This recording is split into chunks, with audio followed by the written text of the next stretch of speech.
Salut à tous, alors bienvenue sur la suite de mon mini tuto pour les nuls LED pour drone, donc partie 4. Donc je parlais dans la partie 3 d'un kit complet vendu par Banggood et on peut en trouver chez d'autres fournisseurs dont le prix avoisine entre les 12 et 15 euros. Donc sur ce kit est vendu donc 4 straps de 3 LED multicouleurs, hein. Donc il y a de la soudure à faire dessus pour les straps. Le module en lui-même, alors il est vendu pin non soudé, hein, donc je sais pas si on va à travers, on verra après. Donc on a le choix entre pin coudé et pin droit, ça c'est en fonction de là où on installe. Et ensuite un FDTI pour pouvoir programmer le module. Donc sur ce kit, je mets des holas parce que le logiciel de programmation du module, lorsqu'on l'installe sur un PC, l'antivirus s'enclenche automatiquement. Donc lorsqu'il faudra l'installer, il faudra le désactiver. Alors c'est au risque et péril de l'installation, hein. Moi ça fait un bon bout de temps que je l'ai installé, j'ai pas de problème, je désactive chaque fois l'antivirus, chaque fois que je veux programmer. Donc là c'est au choix, si vous ne voulez pas prendre le risque, ne le commandez pas, parce qu'il n'y a que ce logiciel pour programmer. Ensuite, pour ce qui est de l'installation sur un Pixo, ça marche nickel. J'ai eu quelques problèmes sur les APM, donc j'ai essayé de trouver des solutions. Je vais expliquer le pourquoi du comment. Donc avant d'acheter direct, regardez la vidéo jusqu'au bout pour voir si ça vaut le coup d'acheter ou pas. Donc on se retrouve juste après, je vais souder les pins et on se retrouve juste après pour un peu le visuel et comprendre le fonctionnement. Sur ce, à tout à l'heure.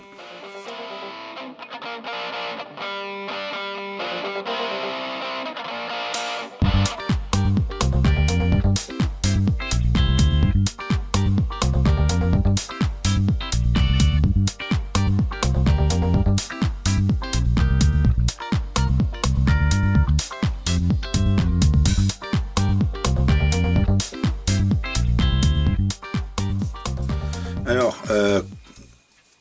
comme on peut le voir, hein, donc là on a le choix de coller sur directement, là j'ai un peu, avant d'attaquer la soudure, on peut coller les LED directement sur le châssis, soit mettre des patins et le coller sur pour un peu que ça vibre moins ou parce que l'espacement. Donc après est à souder bien sûr pour chaque câble. Alors vous avez une entrée, une sortie. Alors je vais essayer de m'approcher. Donc on voit une flèche de fonctionnement, donc l'entrée ici, hein, donc là vous avez l'indication, le plus, donc le rouge, au milieu le blanc et donc le noir à l'extérieur. Donc vous branchez, hein, je vais en enlever un, on va essayer de l'ouvrir vite fait, hop, tac. Donc là vous aurez juste à souder donc les éléments comme ça l'était, le rouge, le blanc et le noir. Donc voilà, ça c'est pour les LED. Alors on peut, si on veut, on peut de ces éléments, alors tant qu'on reste sur les éléments de 3, couper et ressouder des petits ponts pour éloigner la quantité de LED si on le souhaite, hein. Donc voilà. Pour le FDTI, alors moi je conseille, hein, bon là normalement il est vendu comme ça, alors sur ce module là, alors j'en avais fabriqué un, et je ne le trouve pas, de mon second FDTI, bonne question. Là. Donc on le reçoit comme ça avec des multi-brins. Donc moi ce que je conseille pour avoir l'habitude, c'est de repérer le pin plus qui est ici, hein. J'ai pas de petit indicateur. Le petit pin plus qui est ici, hein, VC Grunt, de l'indiquer avec une couleur pour être sûr que par la suite, si on débranche ou on rebranche, on ait le rouge qui correspond là sur le bon pin de couleur. C'est voilà, c'est par habitude. Alors moi j'ai l'ancien de mon ancien module.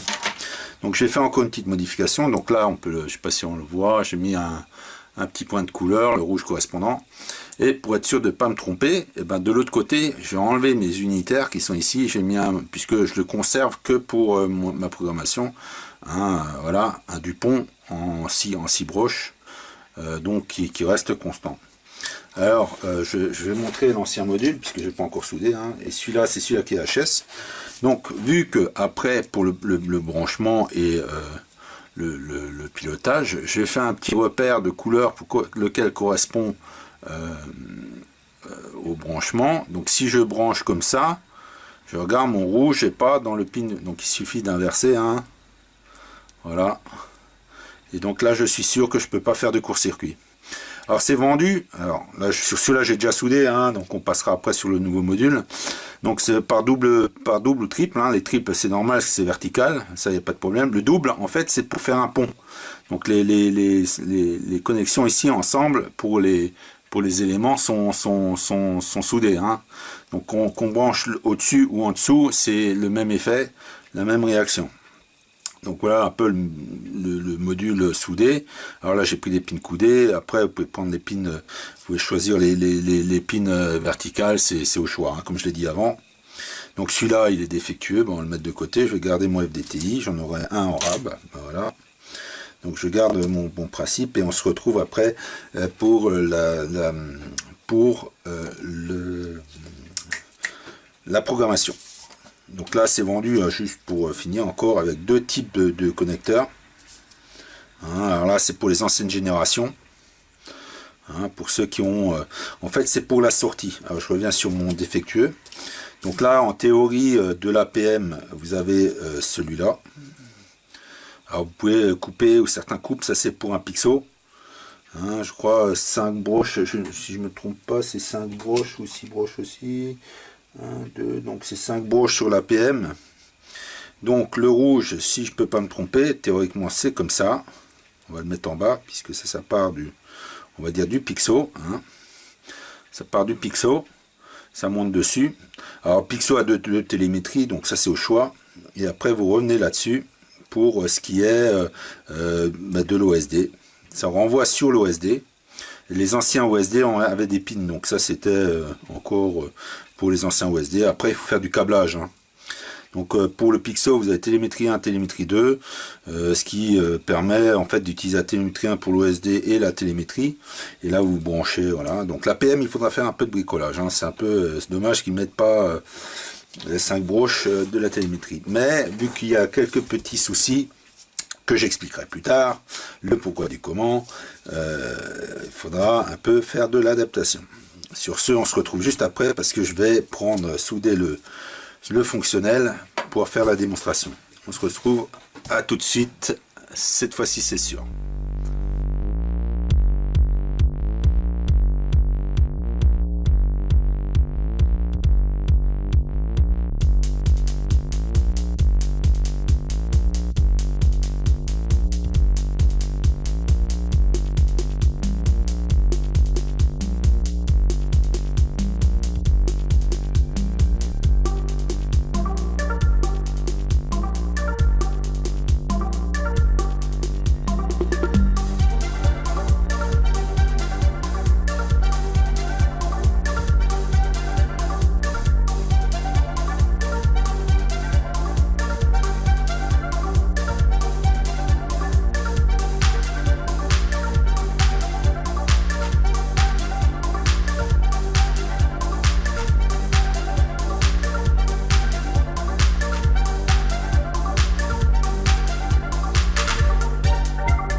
Donc nous revoilà, donc là j'ai soudé donc mon module.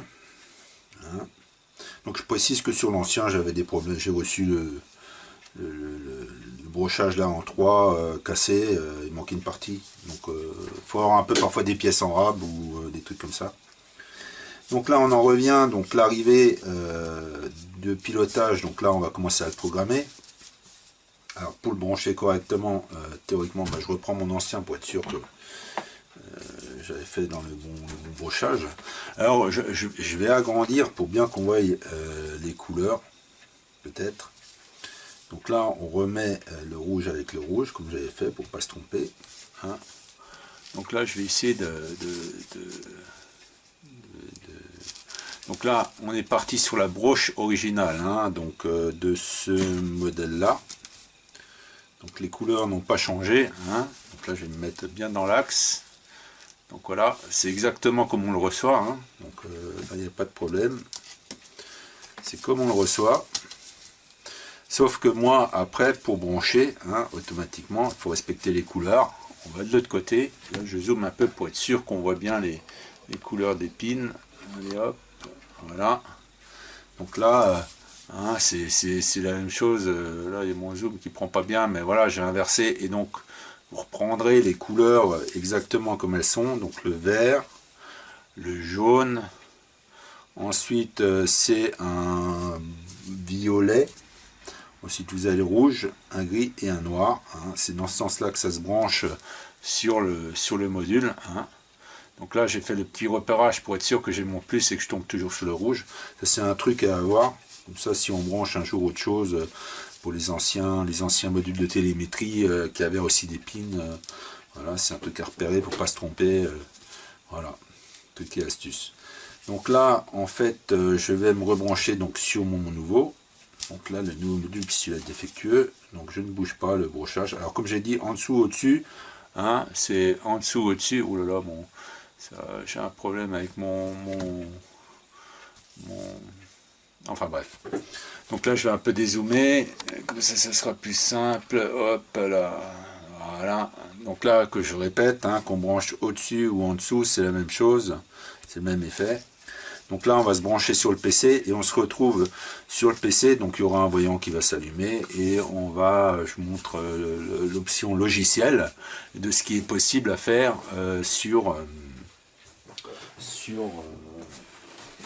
donc, comme je l'ai dit, donc là on a branché la DTI. On va vite regarder dans le panneau de configuration. Alors moi j'ai un peu l'ancienne version. Pour ceux qui ont Windows 10, il suffit de taper panneau et panneau de configuration, de le taper dans le mode de recherche et il apparaît là. Donc on arrive là-dessus. On va dans système. Dans système, on va dans gestionnaire de périphériques. Et on garde le port COM. Donc le port COM, c'est le Cyclone Lab CP201. Voilà, port COM numéro 3. Donc, alors, comme je l'expliquais avant, voici le problème du fameux module du logiciel incorporé. Donc je vais dans téléchargement, je l'ai mis un peu plus bas. Donc, je l'ai mis là. Donc l'aide board qui est là. Et donc comme on va le voir, quand je clique dessus, l'antivirus devrait se lancer et me dire que voilà. Une menace a été détectée. Donc je n'ai pas besoin de vous dire que voilà, que ça pose un petit problème. Donc pour en revenir à mon sujet, donc là je désactive en fait, je vais dire 10 minutes, hein, mon antivirus. Je vais à nouveau désinstaller, enfin dézipper mon module. Donc c'était, alors, bon, c'était pas ça. Alors maintenant je me rappelle plus comment il s'appelait. Là, c'est celui-là, extraire. Hop, ça c'est fait. On reva dedans. Donc là, je l'avais ici quelque part. Voilà. Donc je relance mon logiciel. Alors, première chose, donc là, ce que l'on fait, c'est on choisit le port comme 3, si je me souviens bien. On fait lire l'info, là, il vous dit de ce qui est programmé dedans.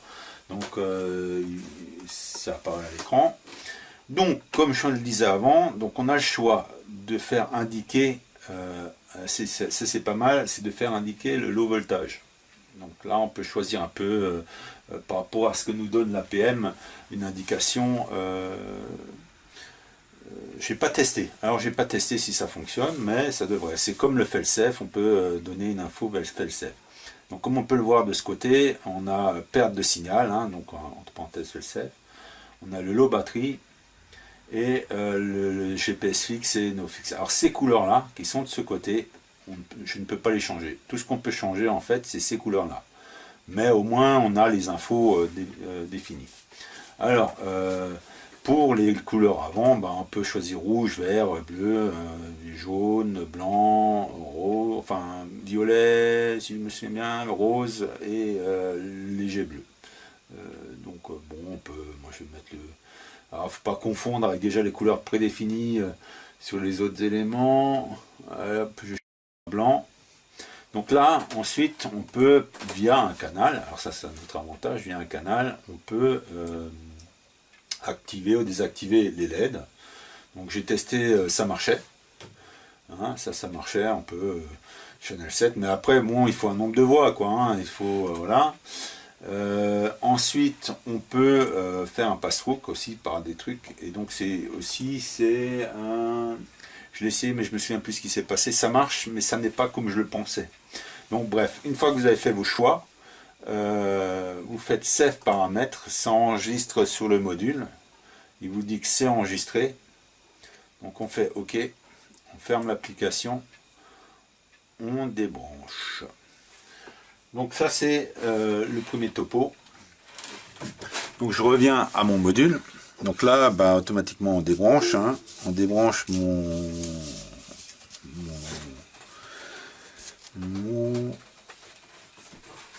module. Alors ce qu'on va faire, on va passer sur Pixo. Alors le Pixo il est là. Alors comme c'était le troisième, là je me trompe pas, c'était comme ça, voilà. Alors là je vais un peu tricher parce que là j'ai fait tellement de choses que je m'en sors pas. Je vais peut-être souder un module ou deux straplets parce que les autres je les ai déjà montés. Donc là on se retrouve juste après, le temps de faire la petite soudure.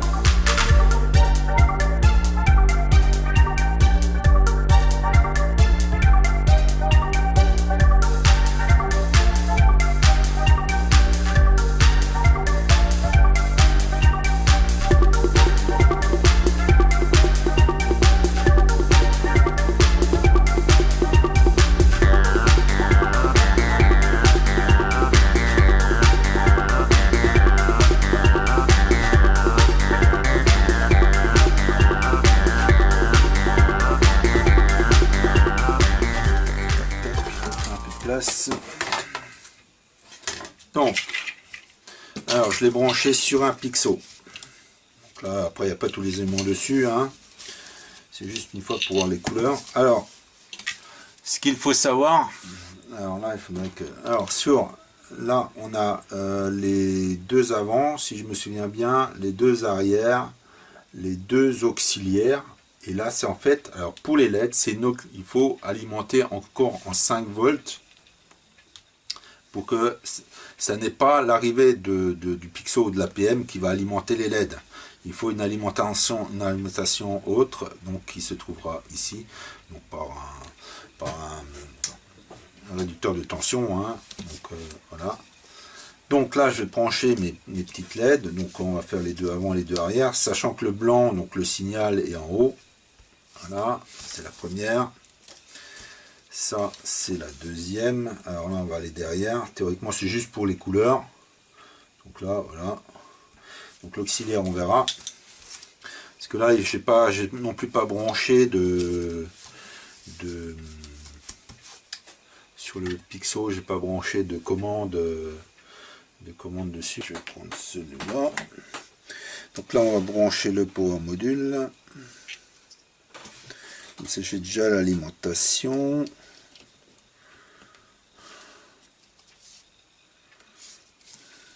C'est dans l'autre sens. Pardon. Voilà. Donc là, power module. Et mon fameux bec. Alors, où je vais le trouver celui-là? Mon fameux bec.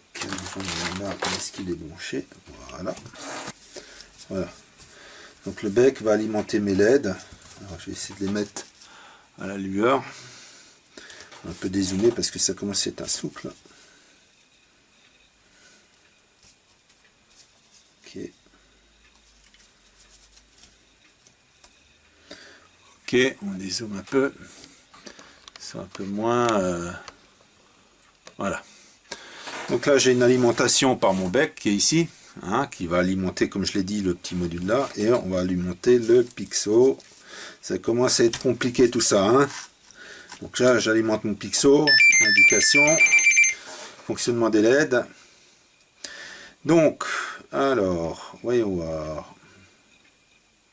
Donc on a bien les blancs que j'avais définis en devant, et bleu pour qui doit indiquer, je me souviens plus, nos LED. Je crois que ça passe en vert quand c'est quand il y a un GPS. Donc on a bien les infos, hein, sur Pixo, ça marche nickel. Alors je suis branché sur la télémétrie 1, mais normalement ça devrait marcher sur les deux. Alors pour X raisons, et c'est là où ça va se compliquer, c'est on vient sur le principe des APM du CX ou APM de 6, de 7, de 8. C'est que quand on branche sur la télémétrie 1, qui est d'ailleurs que un connecteur télémétrie, il ne marche pas. Mais il ne marche pas dans le sens où quand on le branche. Alors, en fait, j'arrive à le faire fonctionner, je peux faire la démo, c'est quand je me branche en télémétrie via un émetteur. Ou, voilà, dès que j'active la télémétrie, dès que je me connecte, il se met à fonctionner. Alors, je vais encore faire un dernier test. Alors, je vais faire la première démonstration. Donc, ça veut dire que sur les APM et autres, il faut avoir un émetteur télémétrique qui est connecté pour avoir les LED. Si vous n'avez pas ça, pour l'instant, ça ne fonctionne pas. Je fais encore, là, je vais encore essayer un dernier test parce que j'aurais trouvé, sur les APM purs, on pourrait quand même avoir la télémétrie, enfin, du moins l'UART numéro 2 pour pouvoir faire le test. Donc là, je vais faire encore le test, je fais la démonstration. Sinon, je vous fais une démonstration via un CX20. Et théoriquement, bon, je suis en inter, donc là, le GPS ne va pas marcher. Mais là, la couleur de la manche, je pourrais passer en rouge, etc. Donc ça, c'est en simplifiant la chose, pour un Pixo, vous avez juste à brancher, mettre vos LED en dessous et ça marche nickel, quoi. Il n'y a pas de blême.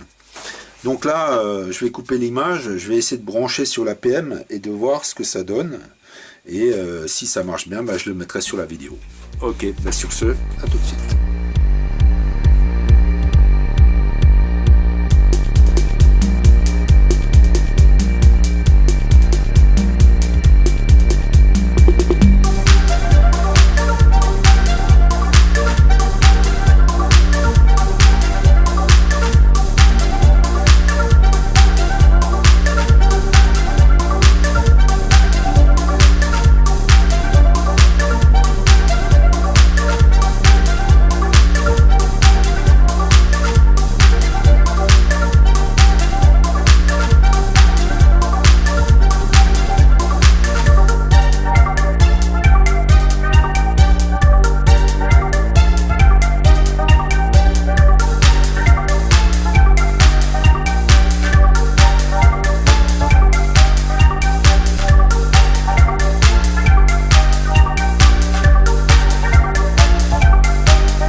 Donc revenons à nos moutons, donc j'ai fait le test. Alors il a fallu faire quelques petites modifications. Alors sur Mission Planner, ça se complique aussi. Donc j'ai essayé sur un APM. Alors il y en a plein qui disent sur APM ça marche pas, parce que tout simplement sur le programme interne du truc, il utilise le SR2. Alors l'UART2 si on veut, enfin comme on peut. Sur l'APM, en fait, il est défini sur deux prises. Sur le Pixo, il utilise les deux. Donc l'UART1 et l'UART2 est sur la même connexion. Donc on branche un ou deux, ça marche quand même sur le Pixo. Sur l'APM, ça ne marche pas. Or, quand on a un APM, on n'a qu'une prise UART qui est là, enfin UART Mavlink, enfin pour la télémétrie. Donc en fait, il faut brancher sur l'UART2, enfin qui est dedans. Alors pour moi, c'est un APM de 8. Alors, il existe différents types d'APM, différents types de circuits. J'ai dû faire une petite soudure dedans pour activer sur le port I2C, en fait, que ça ne devienne pas un I2C, mais un port télémétrie secondaire, un UART2. Et donc, pour que ça devienne, j'ai dû souder dedans. Et donc là, normalement, alors en modifiant encore dans Mission Planner les commandes qui prescrivent de faire... qu'on trouve sur le site lors de l'achat, en redéfinissant les différentes commandes sur l'UART, automatiquement ça marche. Donc là, si je branche, je vais brancher d'abord donc le module, hein, donc là il y a l'alimentation, mais il ne s'activera que quand l'APM est activé. Donc là, il reçoit le signal, là c'est en signal, donc là il va tourner le temps que l'APM démarre, il est en défaut. Parce que là, quand ça tourne en cycle, c'est en défaut. Et subitement, il se met à marcher le blanc que j'avais dit et les fameuses deux couleurs. Alors là, il indique un fail-safe. Hein, Rouge et rouge, si je me souviens bien. Il faut qu'on se note il faut se noter sur un bout de papier les couleurs, à quoi que ça correspond. Donc là, le fameux blanc que j'avais choisi, si maintenant je changeais une couleur, il sera rose. Donc là, on indique bien que ça marche. J'ai mon voyant bleu qui clignote, c'est peut-être que je suis pas armé, que j'ai le GPS. Je ne sais plus exactement. Enfin bref, ça c'est juste des infos couleurs, hein, il n'y a pas de problème.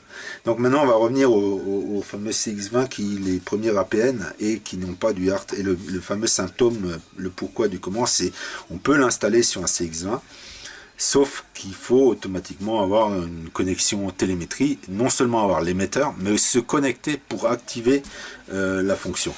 Donc là on se retrouve juste après, je vais tout rebrancher le module sur le drone qui est déjà prémonté avec un APM de CX20 et donc on verra ce qui se passe et de là je fais la démo.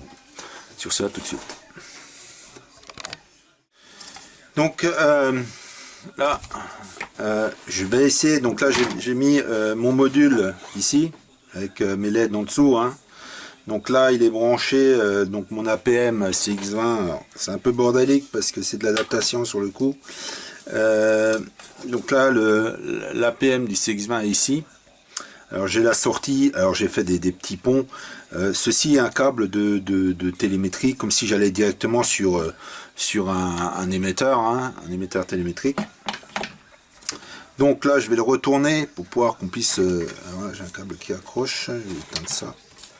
Je vais le retourner qu'on puisse voir les LED, en espérant que je... Voilà. Donc là j'ai mis ici mes réglettes, hein, on les a pas toutes parce que bon voilà, j'espère que je suis pas en zoom, on va essayer un peu d'agrandir, voilà, un peu le bordel, je vous raconte pas, force de faire des tests. Donc là je vais brancher, donc là mon petit émetteur, le câble de l'émetteur, le câble de mon émetteur est ici. Donc ici j'ai le câble de l'émetteur, il n'est pas branché. Donc tant qu'il n'est pas branché, on va voir une fois non branché, qu'est-ce qui se passe. Donc là je mets le courant sur le truc. Donc là il démarre.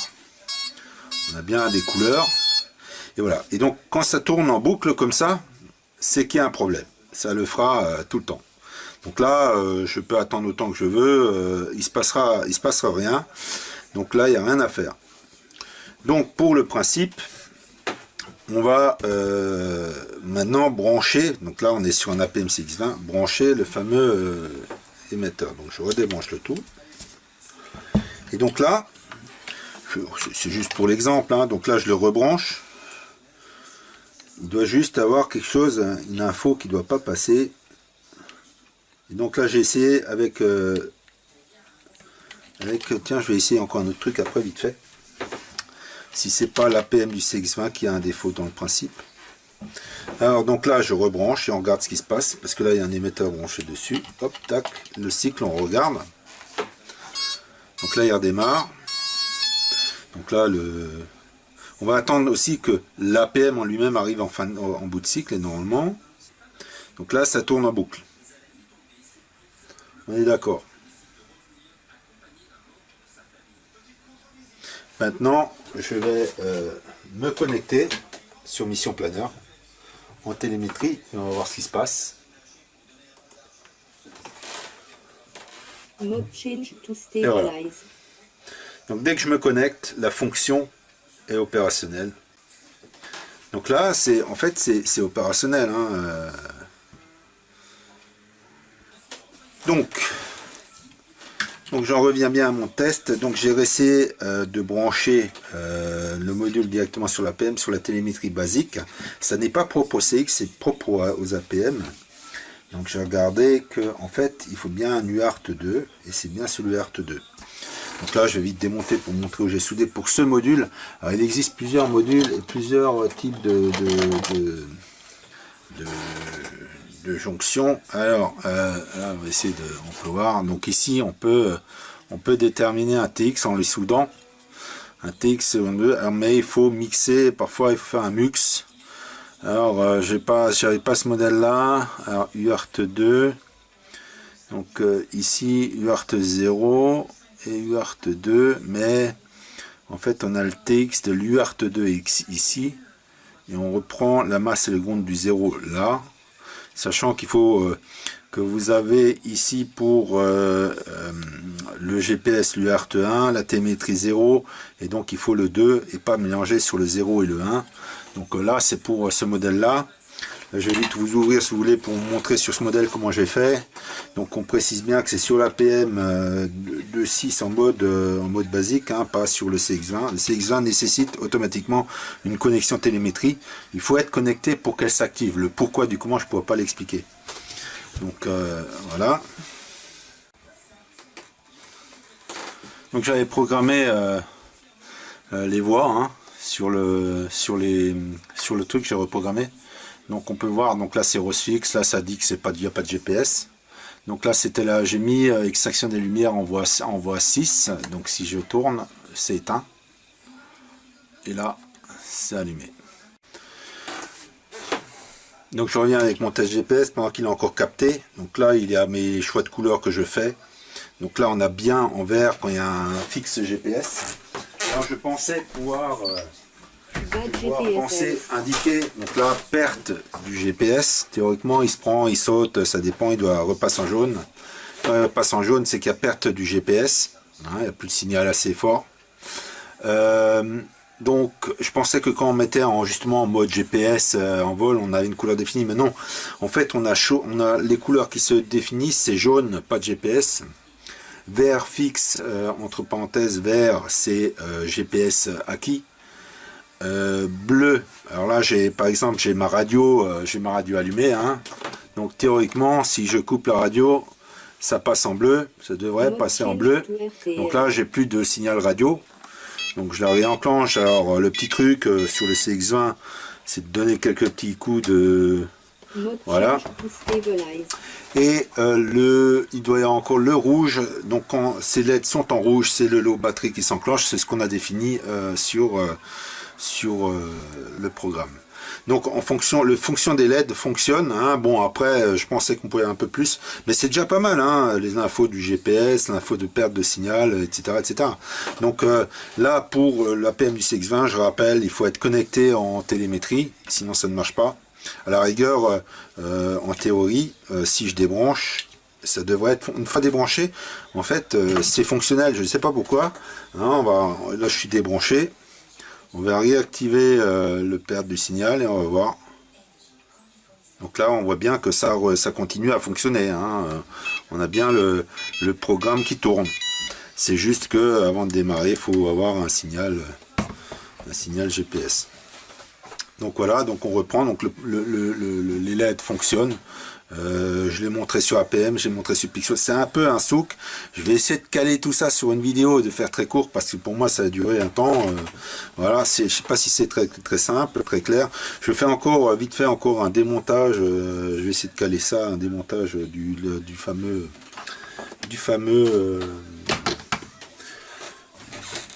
APM de 6, de 8 que j'avais, qui était vachement simple à configurer pour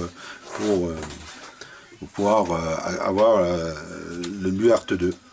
Donc là on se retrouve tout de suite. Voilà. Alors donc en général, hein, lorsque c'est un 2.8, enfin sur mon modèle, alors, en fonction des différents modèles comme je le disais, le compas se branche en dessous du GPS et donc l'I2C est libre ici. Donc là je vais vite l'ouvrir pour montrer où j'ai dû faire les soudures. Alors c'est pareil, hein, donc là je peux brancher la télémétrie maintenant et l'OSD. Donc là le tournevis qui va pour, on va le retrouver. C'est génial, tant pis, on n'a pas le bon tournevis. Donc là j'ouvre vite. Donc voilà.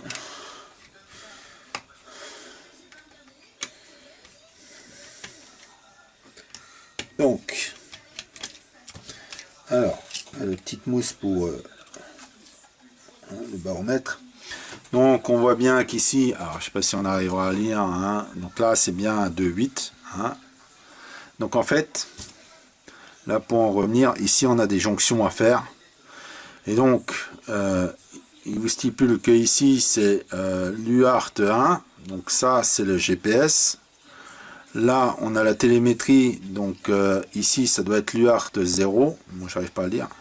Et là, on doit donc théoriquement, sur ce module-là, il doit y avoir marqué quelque chose, le MUX, et donc le MUX c'est pour l'UART 2. Et donc, il suffit de chanter MUX TX et MUX, il y en avait un autre, MUX RX2, MUX TX2, MUX RX2, voilà. Donc voilà un peu pour ce module-là. C'était assez simple à faire. Donc là, on remet la petite mousse hein, pour le baromètre. Voilà, je remets, c'est fonctionnel. Alors, ça c'est pour la version 2.8. Hein. Alors, il existe plusieurs. Les Chinois font différentes boards et sont jamais les mêmes. Alors, je pourrais pas vous dire, parce que je peux pas essayer, hein, je peux pas vous confirmer pour...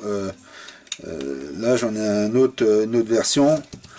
Une autre version, malheureusement sur celui-là je ne pourrais pas confirmer, mais théoriquement il y aurait juste à souder les deux, donc faire une petite sortie de fil avec les RXTX et en même temps un plus moins 5 volts théoriquement. Donc là, si on soude ici, on récupère un UART 0 qui est déjà pris théoriquement par un des connecteurs. Donc voilà. Et dans Mission Planner, bon, on vous le schématise, hein, on vous le schématise sur Banggood. Vous trouverez le petit schéma à modifier sur donc l'onglet config tuning, donc les différents éléments et c'est en SR2. Et donc voilà. Et donc voilà, j'ai essayé de faire le tour, c'est pas aussi simple que ça. Donc pour ceux qui ont ce type d'APM de 8, bah, ça va tout seul, entre parenthèses. Pixo, ça va encore plus facilement. La programmation, très simple. Donc là, c'est pour ce module LED de chez Banggood, enfin qu'on trouve chez Banggood et ailleurs. Maintenant, je suis sur peut-être, alors j'ai bien dit, mais alors là c'est un peut-être, parce que là j'ai déjà mis du temps pour le 4, le lancer, parce que c'est très compliqué, ça se complique. C'est faire une partie 5, en fait, de remplacer ça, de ce module-là, par de l'Arduino, ce qui est faisable. Sauf que bon là j'ai certaines commandes qui passent et pas toutes, donc par un petit module qui est en fait une copie, hein, c'est un peu, on va dire l'Arduino avec son propre programme. Et ah oui, je précise, hein, pour bien faire attention que de débrancher, parce que en fait c'est ce qui s'est passé, en faisant une mise à jour, soit je sais plus si c'était le Pixo ou l'APM, en fait ça m'a giclé, il y a dû avoir un bug dans le programme original dedans qui fait que en fait j'ai plus rien qui marche, quoi. Donc voilà, c'est pour X raisons que je ne connais pas, hein, d'un nul pour les nuls, hein. Donc là si j'y arrive et que si je trouve que c'est pas trop compliqué, ben, je vous ferai peut-être pour ce module là, sachant que c'est programmable. Là j'ai mis pour 8 LED, on peut mettre plus, c'est chiffré, donc ça c'est peut-être, donc voilà. Donc ensuite je suis pour encore peut-être faire un petit tuto remplacer sur le CX20. J'ai déjà remplacé par un APM de 6 ou de 8 sur le CX20 et je vais passer sur un PixRacer pour montrer les branchements sur le CX, mais ça c'est ultérieurement. Donc là un peu pour la partie 4, on va essayer de caler tout ça en vidéo. C'est pas aussi simple pour moi parce que je suis pas un pro, hein, loin de là.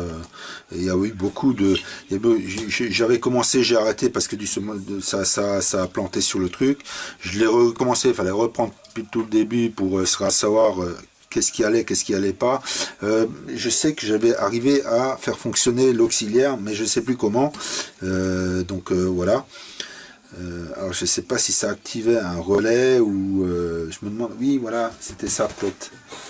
Ah, c'était peut-être ça en fait, c'était pour activer un relais, ça mettait un output en relais. Enfin bref, c'est pour voilà. Donc là je le ferai pas parce que déjà on est plus intéressé pour que les LED. Si après pour celui qui veut plus, ben s'il veut plus d'infos il me contacte et ou il laisse un message et puis je montrerai comment on branche le module relais parce qu'il me semble que c'était ça que je devais faire marcher. Donc voilà, on a fait le tour. Pour moi c'était un peu long pour une fois. Je suis pas sûr d'avoir été très clair. J'espère que voilà. Donc sur ce, à la prochaine. Bye.